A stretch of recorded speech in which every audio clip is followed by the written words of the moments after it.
नमस्ते गुरु भाई बहन साहब, कैसे हो। मेरा यूट्यूब चैनल शिव शिष्या में आप सभी को स्वागत है। गुरु भाई बहन साहब, आज हम एक कथा लाए हैं। कार्तिक स्नान की कथा है। कथा बहुत सुंदर है। एक ब्राह्मण की कथा है। ब्राह्मण के पास सब कुछ था पर पुत्र नहीं था।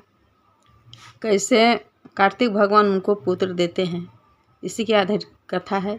कथा आप लोग शुरू से अंत तक सुनिएगा। अच्छा लगे तो लाइक शेयर कर दीजिएगा। तो चलिए ज़्यादा बात नहीं करते हुए कथा शुरू करने जा रहे हैं।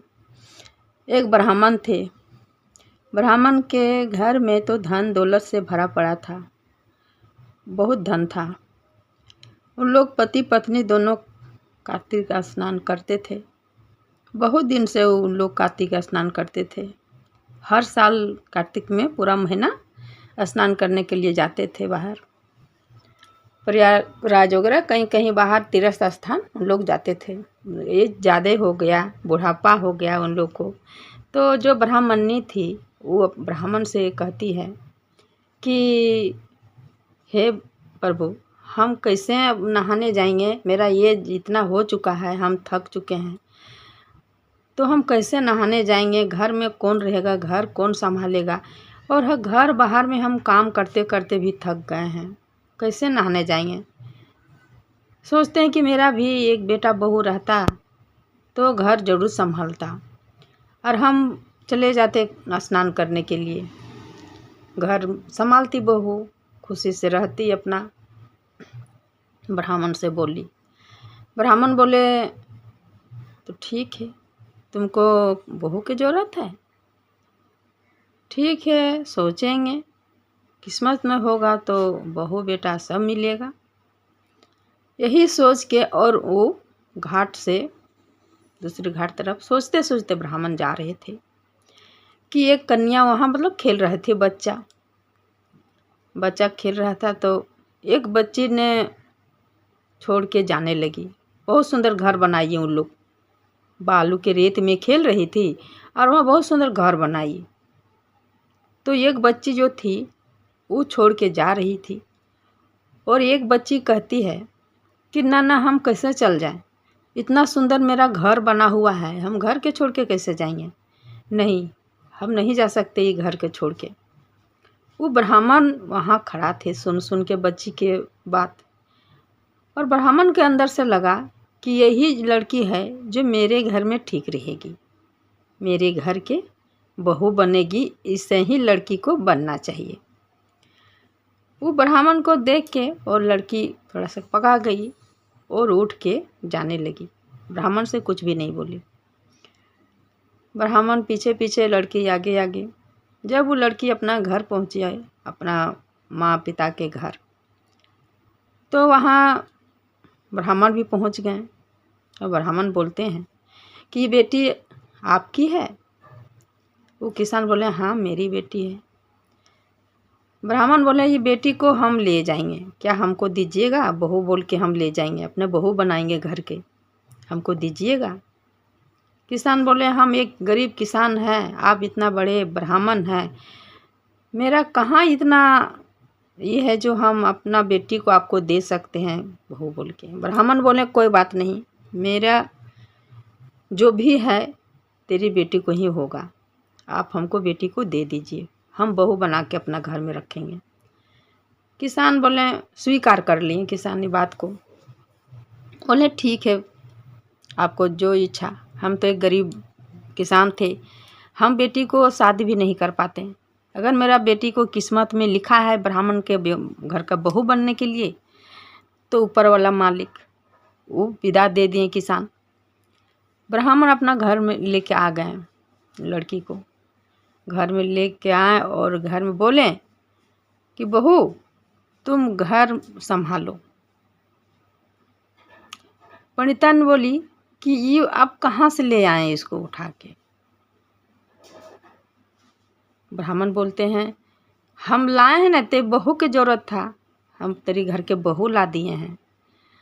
ब्राह्मण ने बोली मेरा बेटा है ये नहीं है तो बहू कैसे रहेगी, कोई हमको क्या कहेगा। ब्राह्मण बोले सब ऊपर वाला मालिक है, वो जो करेंगे, कोई दूसरा कुछ नहीं कर सकते हैं, तुम इसको बहू स्वीकारो। ब्राह्मण ने बोली ठीक है। दोनों मिलके जब जा रहे हैं स्नान करने के लिए जाने लगे तो बहू से बोले कि बहू तुम घर को देखभाल करना, हम आ रहे हैं स्नान करके, काम उम करके तुम कुछ खाना वाना बना के रखना बेटी, हम आएंगे तो थोड़ा कुछ खा लेंगे क्योंकि हम थक जाते हैं तो आके नहीं कर पाएंगे। बहू बोली ठीक है माँ जी। सातों कोठा के चाबी, जो बूढ़ी माँ थी, सब कोठा के चाबी बहू के हाथ में पकड़ा दी कि लो बहू सब रूम तुम झाड़ू पोछा कर देना, और चली गई। ये जब खोल के देखती है एक रूम तो पूरा अन्न धन से भरा हुआ है, दूसरा रूम खोलती है तो सोना चांदी से भरा हुआ है, तीसरा रूम खोलती है तो हीरा मोती से भरा हुआ है। मतलब जितना रूम है सब रूम में उसको भरा हुआ ही मिल रहा है। और जो लास्ट में 7वां जो कोठा था उसको जब खोलने के लिए गई तो वहाँ देखती है कि भगवान शंकर, पार्वती, गणेश, कार्तिक, ब्रह्मा, विष्णु सब वहाँ हैं, गंगा, यमुना, सरस्वती सब है वहाँ उस रूम में। और एक बहुत सुंदर लड़का बैठ के वहाँ जप कर रहे हैं। तो लड़की बोली ये तो यहाँ बहुत है, ये तो घरे में इतना भगवान सारा देवी देवता है। तब फिर देख के वो आ गई, बोली लड़का से कि आप कौन हैं, आप इस घर में हैं बेटे, आप कौन हैं। वो लड़का कहता है हम आपके पति हैं। तो और सुंदर से वो सज धज के सिंदूर टिकली करके वो रहने लगी खुशी से कि मेरा पति भी इतना सुंदर है, ये है, और खुश हो गई अंदर से। जब ब्राह्मण और ब्राह्मणी नहा के आई, आके बहू पूरा सास ससुर को दोनों को स्वागत करने लगी। आई नहा के तो उन लोगों को पैर धो दी, प्रणाम की, अच्छा से बैठाई, भोजन दी खाने के लिए, खाए पिए। तब बहू से पूछते बहू सब ठीक है ना। सास पूछती है बहू से सब ठीक है ना। हाँ माँ जी सब कुछ ठीक है। आपको उतना दूर क्यों नहाने के लिए जाते हैं माँ जी, आपको तो घर में ही सब कुछ है, पर उतना दूर आप क्यों नहाने के लिए जाते हैं गंगा स्नान करने के लिए, आपको तो घर में ही गंगा है, सब देवी देवता 33 कोटि देवी देवता आपको घरे में है।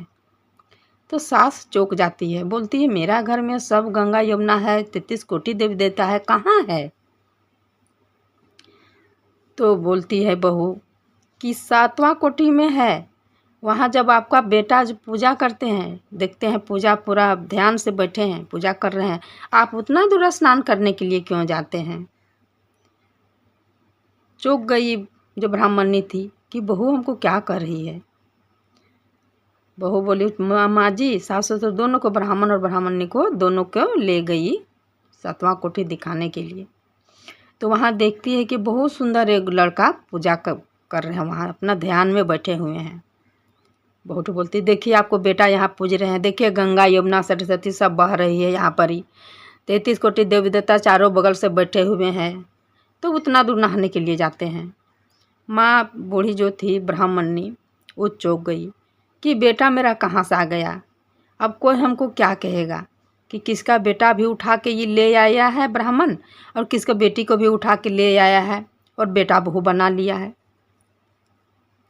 तब वो जो लड़का जो था पूजा कर रहे थे, वो लड़का खड़ा हो गया, बोलते हैं नहीं नहीं कोई नहीं कह सकता है, हम आप ही के बेटा हैं, हमको आप बहुत दिन से मांग रहे थे, कार्तिक दिए हैं हमको यहाँ पहुँचाए हैं, कार्तिक भगवान हमको यहाँ पहुँचाए हैं आपका बेटा बोल के, हम आप ही के बेटा हैं। बूढ़ी जो थी ब्राह्मणी वो बोले एक हम स्वीकार करेंगे ना, दूसरे स्वीकार कोई नहीं करेगा, सब हमको छी छी करेगा, सब बोलेगा, बहुत ताना मारेगा सब, तो हम कैसे बर्दाश्त करेंगे। तब वो जो लड़का था वो लड़का कहता है जब लोग बोलेगा तो लोग को बुलाइए, आपको गांव का जो भी है उन लोग को बुलाइए कि चलिए मेरा बेटा आया है, बेटा को कहिए, बेटा बोल के बुलाइए, और जो भी आएगी अगर उसको विश्वास नहीं करेंगे तो हम एक परीक्षा बोलेंगे देने के लिए, वो परीक्षा में अगर सफल हो जाइएगा तो आपको कोई कुछ नहीं कहेगा। ये ब्राह्मणी थी तैयार हो गई, बोली अगल बगल में जाके कि चलिए मेरा बेटा आया है, बहू आई है, चलिए आप लोग देख लीजिए। आइए सब बोल रही थी कहाँ मिला आपको बेटा, इतना दिन से आपको बेटा नहीं था, तो बेटा बहू दोनों कहाँ से आ गया। ये बोले नहीं मेरा बेटा है। तो कैसे आपको बेटा है, हमको पहचान दिलाइए, कैसे आपका बेटा है। तो जो बेटा था, बेटा बोला माँ से कि माँ आप चमड़ी के खाल पहन के आइए, जब आपको थन से दूध निकलेगा और वो दूध में हम भींजेंगे, मेरा दाढ़ी मूंछ भींजेगा, तब सब जान लेगा कि हाँ इसी के बेटा है। तो वो चमड़ी के छाल पहन के ब्राह्मण ने आई और चमड़ी के जब और खड़ा हुई, वो चमड़ी के छाल फट गया और थन से दूध बाहर आया और वो जो लड़का था वो लड़का के मुंह में गया, उनका दाढ़ी मूंछ भींज गया।